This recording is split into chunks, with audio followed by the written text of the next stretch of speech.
नमस्ते।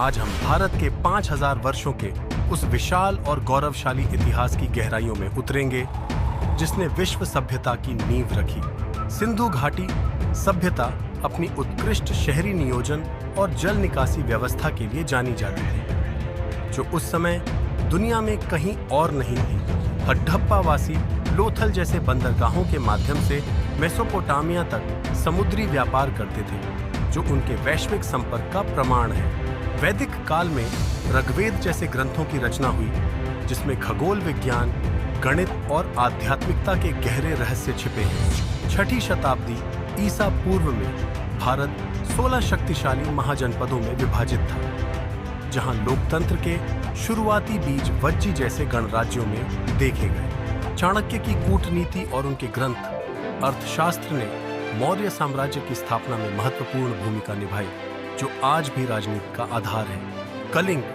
युद्ध के रक्तपात के बाद सम्राट अशोक ने धम्म का मार्ग अपनाया और अहिंसा के संदेश को पूरी दुनिया में फैलाया। गुप्त काल को भारत का स्वर्ण युग कहा जाता है, जहां कला, साहित्य और विज्ञान ने नई ऊंचाइयों को छुआ।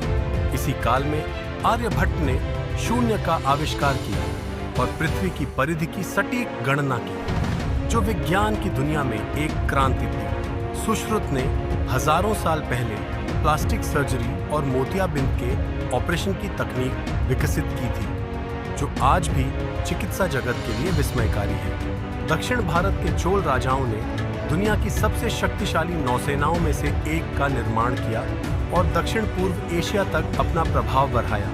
मध्यकाल में दिल्ली सल्तनत के उदय के साथ भारत में नई वास्तुकला शैलियों और प्रशासनिक प्रणालियों का समावेश हुआ। मुगल सम्राट अकबर ने एक समावेशी प्रशासन और स्थापत्य कला को बढ़ावा दिया, जिसमें फतेहपुर सीकरी जैसी भव्य इमारतें शामिल हैं। शाहजहां द्वारा निर्मित ताजमहल न केवल प्रेम का प्रतीक है, बल्कि यह मुगल वास्तुकला और इंजीनियरिंग का एक उत्कृष्ट उदाहरण भी है। छत्रपति शिवाजी महाराज ने हिंदवी स्वराज्य की स्थापना की और अपनी गनिमी कावा यानी गुरिल्ला युद्ध नीति से शक्तिशाली साम्राज्यों को चुनौती दी। 18वीं शताब्दी में ब्रिटिश शासन के आगमन ने भारत की राजनीतिक और आर्थिक व्यवस्था को पूरी तरह से बदल दिया। 1857 के प्रथम स्वतंत्रता संग्राम ने भारतीय जनता में राष्ट्रवाद की पहली बड़ी लहर पैदा की, जिसने ब्रिटिश साम्राज्य की नींव हिला दी।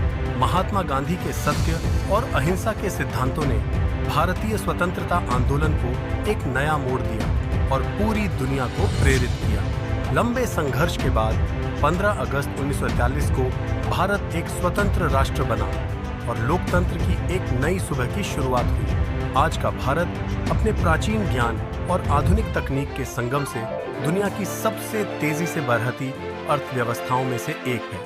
हमारा इतिहास हमें सिखाता है कि एकता और ज्ञान की शक्ति से हम किसी भी बाधा को पार कर सकते हैं। अगर आपको भारतीय इतिहास की यह यात्रा पसंद आई तो सब्सक्राइब बटन दबाएं और अधिक जानकारी के लिए इस वीडियो को लाइक और शेयर करें। धन्यवाद।